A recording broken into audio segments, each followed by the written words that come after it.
আসসালামু আলাইকুম। সকলকে আমন্ত্রণ আনন্দ টিভি রাতের সংবাদে। আপনাদের সঙ্গে আছি আমি শারমিন মনির। শুরুতেই সংবাদ শিরোনাম। বিভিন্ন ক্ষেত্রে সহযোগিতা বাড়াতে সংযুক্ত আরব আমিরাতের সাথে 4টি সমঝোতা স্মারকে সই করল বাংলাদেশ। সংস্কৃতি কর্মকাণ্ড বিস্তৃত করতে পারলে মৌলবাদকে ঠেকানোর একটা জায়গা তৈরি হবে দেশে, মন্তব্য সংস্কৃতি প্রতিমন্ত্রীর।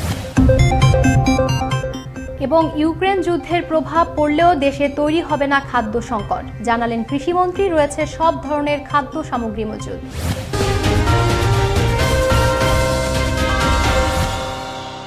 শুনছিলেন সংবাদ শিরোনাম, এবার বিস্তারিত। বিভিন্ন ক্ষেত্রে সহযোগিতা বাড়াতে সংযুক্ত আরব আমিরাতের সাথে 4টি সমঝোতা স্মারকে সই করল বাংলাদেশ। মঙ্গলবার বিকেলে দুবাই এক্সিবিশন সেন্টারে প্রধানমন্ত্রী শেখ হাসিনা এবং সংযুক্ত আরব আমিরাতের উপরাষ্ট্রপতি ও প্রধানমন্ত্রী দুবাইয়ের শাসক মোহাম্মদ বিন রশিদ আল মাকতুমের উপস্থিতিতে এসব সমঝোতা স্মারক স্বাক্ষরিত হয়। দুই দেশের পররাষ্ট্রমন্ত্রী এবং সংশ্লিষ্ট প্রতিষ্ঠানের প্রধানরা এসব সমঝোতা স্মারকে সই করেন। পরে পররাষ্ট্রমন্ত্রী একে আব্দুল মোমেন সাংবাদিকদের এ বিষয়ে ব্রিফ করেন। এর আগে দুবাই এক্সিবিশন সেন্টারে আমিরাতের উপরাষ্ট্রপতি ও প্রধানমন্ত্রী মোহাম্মদ বিন রশিদ আল মাকতুমের সঙ্গে দ্বিপক্ষীয় বৈঠক করেন প্রধানমন্ত্রী শেখ হাসিনা। ইউক্রেন যুদ্ধের প্রভাব বাংলাদেশের খাদ্যের ওপর কিছুটা হলেও পড়বে, তবে সেক্ষেত্রে খাদ্য সংকট হবে না বলে জানিয়েছেন কৃষিমন্ত্রী ডক্টর আব্দুর রাজ্জাক। বুধবার সচিবালয়ে জাতিসংঘের খাদ্য ও কৃষি সংস্থার মহাপরিচালক ছি ডংয়ের নেতৃত্বে প্রতিনিধি দলের বৈঠক শেষে তিনি একথা জানান। দেশে এখন চাহিদার তুলনায় সব ধরনের খাদ্য সামগ্রীর মজুদ বেশি রয়েছে বলেও জানান কৃষিমন্ত্রী। War between Ukraine and Russia, which is a major exporter of wheat and other food grains, it will have any impact on market. It already has adverse impact. Price is going up. Price of fertilizer is awfully. দেশের সংস্কৃতি কর্মকাণ্ড বিস্তৃত করতে পারলে মৌলবাদকে ঠেকানোর একটা জায়গা তৈরি হবে বলে মন্তব্য করেছেন সংস্কৃতি প্রতিমন্ত্রী কে এম খালিদ। বুধবার সকালে নবনির্মিত রংপুর শিল্পকলা একাডেমি পরিদর্শন শেষে তিনি মন্তব্য করেন। এ সময় জেলা প্রশাসক আসিফ আহসান, জেলা আওয়ামী লীগের সভাপতি মমতাজ আহমেদ সহ প্রশাসনের ঊর্ধ্বতন কর্মকর্তা ও সাংস্কৃতিক সংগঠনের নেতৃবৃন্দ উপস্থিত ছিলেন। পরে শিল্পীদের পরিবেশনায় দেশাত্মবোধক সঙ্গীত উপভোগ করেন মন্ত্রী। আমাদের সংস্কৃতিকে অনেকটা ক্ষতি করে ফেলেছে ইতিমধ্যে, বিশেষ করে আকাশ সংস্কৃতি আমাদেরকে অনেক ক্ষতি করে ফেলেছে। সাংস্কৃতিক কর্মকাণ্ড বিস্তৃতি করতে পারলে মৌলবাদকে রুখার একটা জায়গা তৈরি হবে। ত্রুটিগুলো ছিল, সেই ত্রুটিগুলো সারানোর জন্য ব্যবস্থা নেওয়া হয়েছে, কিছু কিছু ত্রুটি সারানো হয়েছে। দেশের সব অর্জন আওয়ামী লীগের হাত ধরে এসেছে বলে মন্তব্য করেছেন আওয়ামী লীগের যুগ্ম সাধারণ সম্পাদক মাহবুবুল আলম হানিফ। বুধবার কক্সবাজারের মোটেল উপুলের একটি কনভেনশন সেন্টারে কক্সবাজার জেলা আওয়ামী লীগ আয়োজিত তৃণমূল প্রতিনিধি সভার সূচনা বক্তব্যে তিনি একথা জানান। এ সময় তিনি বলেন, বঙ্গবন্ধুর হাত ধরে স্বাধীনতা অর্জন হয়েছে আর দেশের উন্নয়ন অগ্রগতি হয়েছে শেখ হাসিনার নেতৃত্বে। রোমানিয়া থেকে দেশে ফিরলেন ইউক্রেনের অলিভিয়া বন্দরে আটকে পড়া বাংলাদেশি জাহাজ বাংলার সমৃদ্ধির 28 নাবিক। বুধবার দুপুর 12:01 তাদের বহনকারী বিমানটি ঢাকার হযরত শাহজালাল আন্তর্জাতিক বিমানবন্দরে এসে পৌঁছায়। এর আগে স্থানীয় সময় মঙ্গলবার দিবাগত রাত 2:15 রোমানিয়া থেকে তারা দেশের উদ্দেশ্যে যাত্রা শুরু করেন। অপরদিকে জাহাজে হামলার ঘটনায় 3rd ইঞ্জিনিয়ার হাদিসুর রহমানের লাশ ইউক্রেনের একটি বাংকারের ফ্রিজারে রাখা হয়েছে। সুবিধাজনক সময়ে লাশটি দেশে ফিরিয়ে আনা হবে। এর আগে 2রা মার্চ ইউক্রেনের অলিভিয়া বন্দরে নোঙর করা বাংলার সমৃদ্ধি জাহাজটিতে রকেট হামলা চালায় রাশিয়া। হামলায় জাহাজের 3rd ইঞ্জিনিয়ার হাদিসুর রহমান নিহত হন। জাহাজটিতে 29 জন বাংলাদেশি নাবিক ছিলেন। বিএনপি জামায়াতকে বাংলাদেশের উন্নয়নের শত্রু এবং এদেশের শত্রু বলে মন্তব্য করেছেন আওয়ামী লীগের সভাপতিমণ্ডলীর সদস্য অবসরপ্রাপ্ত লেফটেন্যান্ট কর্নেল ফারুক খান। মঙ্গলবার বিকেলে গাজীপুরের শ্রীপুর উপজেলা আওয়ামী লীগের ত্রিবার্ষিক সম্মেলনে যোগ দিয়ে তিনি মন্তব্য করেন। সম্মেলনে উপস্থিত ছিলেন মুক্তিযুদ্ধ বিষয়ক মন্ত্রী আ ক ম মোজাম্মেল হক, আওয়ামী লীগের সাংগঠনিক সম্পাদক মির্জা আজম, গাজীপুর 3 আসনের সংসদ সদস্য ইকবাল হোসেন সবুজ এবং সংসদ সদস্য ও কেন্দ্রীয় আওয়ামী লীগের সদস্য ইকবাল হোসেন অপু সহ অন্যান্যরা। আগামী নির্বাচনে এই বিএনপি জামাতের শত্রু, যারা বাংলার মানুষের শত্রু, যারা বাংলাদেশের উন্নয়নের শত্রু, যারা আমাদের মুক্তিযুদ্ধ নিয়ে বঙ্গবন্ধুকে নিয়ে কটূক্তি করে, অসত্য বক্তব্য দেয়, তাদের কিন্তু আমাদের সবাইকে একত্রে কাজ করতে হবে। এবং বিএনপিকে বিষধর সাপ উল্লেখ করে বিএনপির বিরুদ্ধে দলীয় নেতাকর্মীদের ঐক্যবদ্ধ থাকার আহ্বান জানালেন আওয়ামী লীগের প্রেসিডিয়াম সদস্য অ্যাডভোকেট কামরুল ইসলাম। মঙ্গলবার বিকেলে ঢাকার কেরানীগঞ্জ মডেল থানার কলাতিয়া উচ্চ বিদ্যালয় মাঠে কামরুল ইসলামকে আওয়ামী লীগের প্রেসিডিয়াম সদস্য নির্বাচিত করায় গণসংবর্ধনা অনুষ্ঠানে তিনি এ আহ্বান জানান। মনে রাখবেন, এরা বিষধর সাপ, যে কোনো সময় ছবল মারতে পারে। অতীতে আগুন সন্ত্রাস করেছে, মানুষ পুড়িয়ে মেরেছে। কাজে এখন থেকে আমাদেরকে এদের বিরুদ্ধে ঐক্যবদ্ধ থাকতে হবে। নিবন্ধিত ই-কমার্স প্ল্যাটফর্ম ছাড়া অন্যান্য প্রতিষ্ঠানে বিনিয়োগ করলে সেই দায় সরকার নেবে না বলে জানিয়েছেন বাণিজ্য মন্ত্রণালয়ের অতিরিক্ত সচিব ও কেন্দ্রীয় ডিজিটাল কমার্স সেলের প্রধান এএসএম শফিকুজ্জামান। বুধবার দুপুরে সচিবালয়ে ই-কমার্স প্ল্যাটফর্মে পণ্য কিনে ক্ষতিগ্রস্ত গ্রাহকদের টাকা ফেরত দেওয়া অনুষ্ঠানে তিনি একথা জানান। এ সময় তিনি জানান, যে সকল ই-কমার্স প্রতিষ্ঠান মন্ত্রণালয় থেকে নিবন্ধন নিয়েছে তাদের নাম ওয়েবসাইটে দেয়া আছে।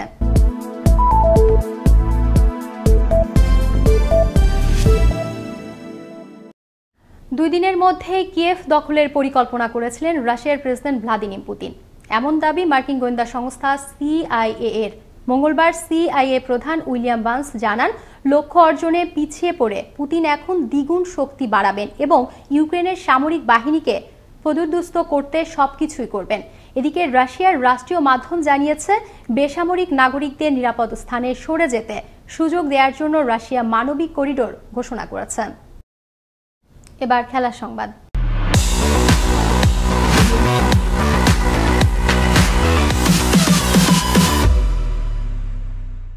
শারীরিক ও মানসিকভাবে বিপর্যস্ত থাকায় আন্তর্জাতিক ক্রিকেট থেকে বিশ্রাম চেয়েছিলেন সাকিব আল হাসান। তার সেই আবেদন মঞ্জুরও করল বাংলাদেশ ক্রিকেট বোর্ড বিসিবি। আগামী 30 এপ্রিল পর্যন্ত সব ধরনের ক্রিকেট থেকে তাকে বিশ্রাম দেয় বিসিবি। বুধবার বিকেলে তথ্য জানিয়েছেন বিসিবির পরিচালক ও ক্রিকেট পরিচালনা বিভাগের চেয়ারম্যান জালাল ইউনুস। আসন্ন 12 মার্চ 3 ওয়ানডে ও 2টি টেস্ট খেলতে দক্ষিণ আফ্রিকার উদ্দেশ্যে উড়াল দেবে বাংলাদেশ জাতীয় ক্রিকেট দল। এর আগে সাকিবকে 2 ফরম্যাটের দলে রেখে স্কোয়াড ঘোষণা করেছিল বিসিবি। আবারও দেশের খবর। চাঁপাইনবাবগঞ্জে ধ্বংস করা হলো বিপুল পরিমাণ মাদকদ্রব্য। মঙ্গলবার সন্ধ্যায় জেলা প্রশাসকের কার্যালয়ের পেছনে 92টি মাদক মামলার মাদকদ্রব্য ধ্বংস করা হয়। এর মধ্যে 62টি নিষ্পত্তি মামলার সবগুলো ও 30টি মামলার নমুনা রেখে বাকি মাদকদ্রব্য ধ্বংস করা হয়। চাঁপাইনবাবগঞ্জ আদালতের অতিরিক্ত চিফ জুডিশিয়াল ম্যাজিস্ট্রেট নুরুজ্জামান সরকারের উপস্থিতিতে এসব মাদকদ্রব্য ধ্বংস করা হয়। দেশে প্রথমবারের মতো অনুষ্ঠিত হতে যাচ্ছে বাংলাদেশ জুয়েলারি এক্সপো। আসছে 17 মার্চ থেকে ইন্টারন্যাশনাল কনভেনশন সিটি বসুন্ধরায় 3 দিন ব্যাপী বাংলাদেশ জুয়েলারি এক্সপো 2022-এর আয়োজন করতে যাচ্ছে বাংলাদেশ জুয়েলার্স অ্যাসোসিয়েশন বাজুস। বুধবার বিকেলে রাজধানীর বসুন্ধরা সিটি শপিং কমপ্লেক্সে এক সংবাদ সম্মেলনে এ তথ্য জানানো হয়। সংগঠনটির প্রেসিডেন্ট ও বসুন্ধরা গ্রুপের ব্যবস্থাপনা পরিচালক সাইম শোভান আনভিরের নির্দেশনায় এ এক্সপোর আয়োজিত হচ্ছে বলে জানান বাজুসের ভাইস প্রেসিডেন্ট গুলজার আহমেদ। মুন্সিগঞ্জের শ্রীনগরে সড়কের পাশের একটি ডোবা থেকে উদ্ধার করা হলো কম্বল মোড়ানো অজ্ঞাত এক নারী ও এক শিশুর মরদেহ। মঙ্গলবার বিকেল 5:30টার দিকে উপজেলার দক্ষিণ পাইকশা এলাকা থেকে মরদেহ দুটি উদ্ধার করে পুলিশ।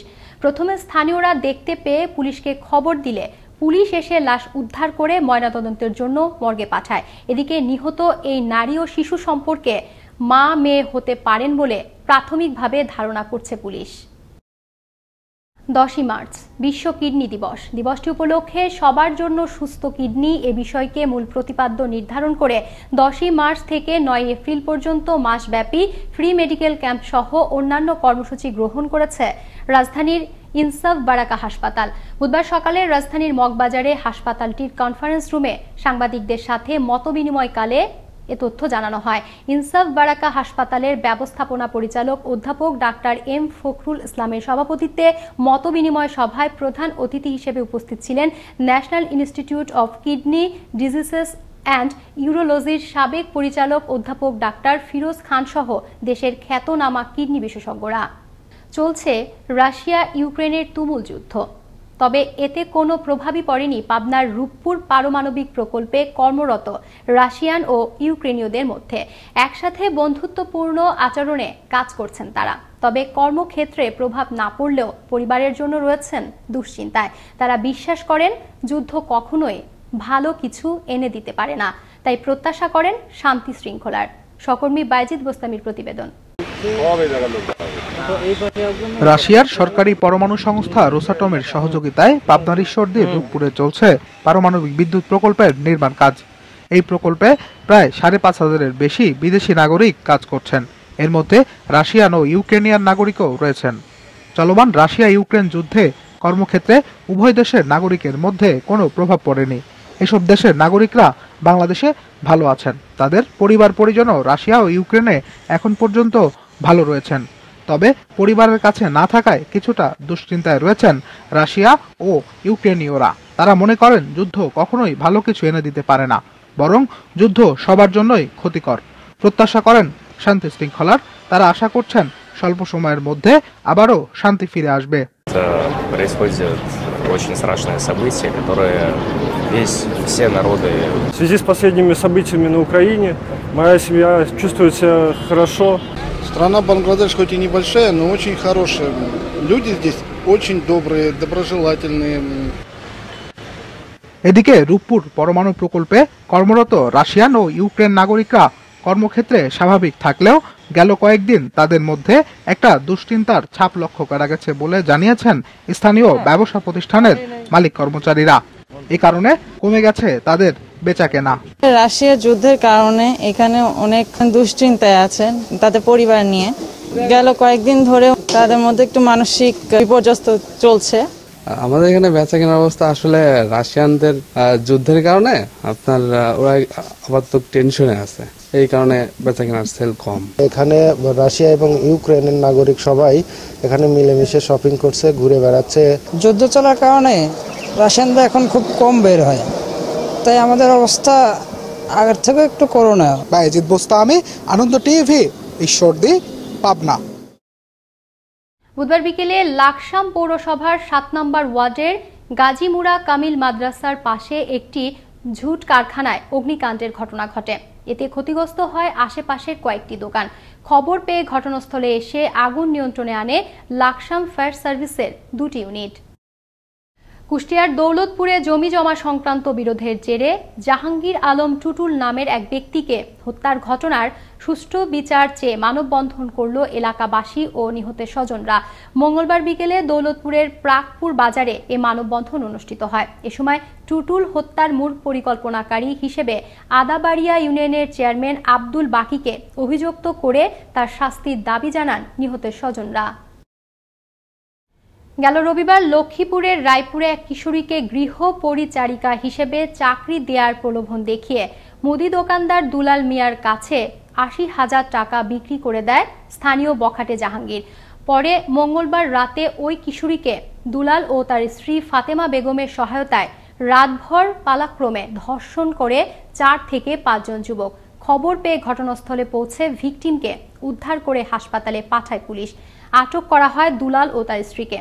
ঘটনার সত্যতা নিশ্চিত করেন জেলার অতিরিক্ত পুলিশ সুপার মংনে থোয়াই। মুন্সিগঞ্জ সদরে ইঞ্জিন চালিত নসিমন গাড়ির সাথে সিএনজির মুখোমুখি সংঘর্ষে মৃত্যু হল সিএনজি চালক আজিজুলের। এ ঘটনায় আহত হন আরও ৩ জন। বুধবার দুপুরে সদরের নুরাইতলি এলাকায় ঘটে দুর্ঘটনা। এ ঘটনায় নসিমন ও সিএনজি দুটি আটক করা হয়। অভিযোগ পেলে পরবর্তী ব্যবস্থা গ্রহণ করা হবে বলে জানান মুন্সিগঞ্জ সদর থানার উপ পুলিশ পরিদর্শক কাজল দাস। বুধবার দুপুরে কেন্দ্রীয় কর্মসূচির অংশ হিসেবে ময়মনসিংহে নিত্য প্রয়োজনীয় দ্রব্যমূল্যের ঊর্ধ্বগতির প্রতিবাদে স্বেচ্ছাসেবক দল মিছিল বের করলে পুলিশি বাধার মুখে ময়মনসিংহ বিএনপি কার্যালয়ের সামনে অনুষ্ঠিত হয় সংক্ষিপ্ত সমাবেশ।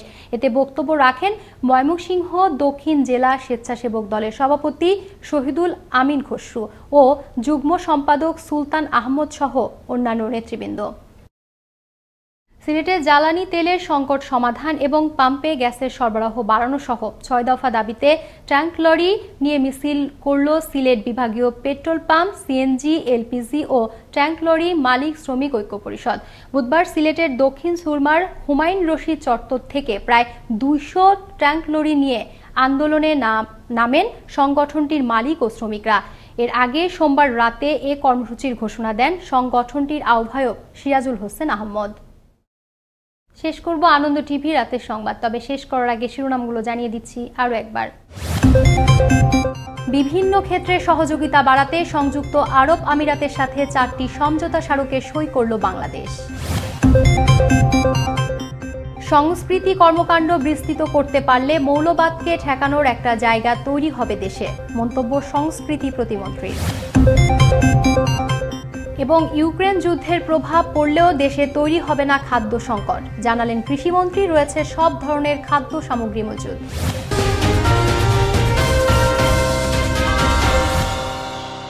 দর্শক, এখনকার মতো এই ছিল আনন্দ টিভির রাতের সংবাদে। আনন্দ টিভির সর্বশেষ সংবাদ এবং বিনোদন সবার আগে দেখতে ভিজিট করুন www.facebook.com/anandtvbd। ধন্যবাদ সকলকে, শুভরাত্রি।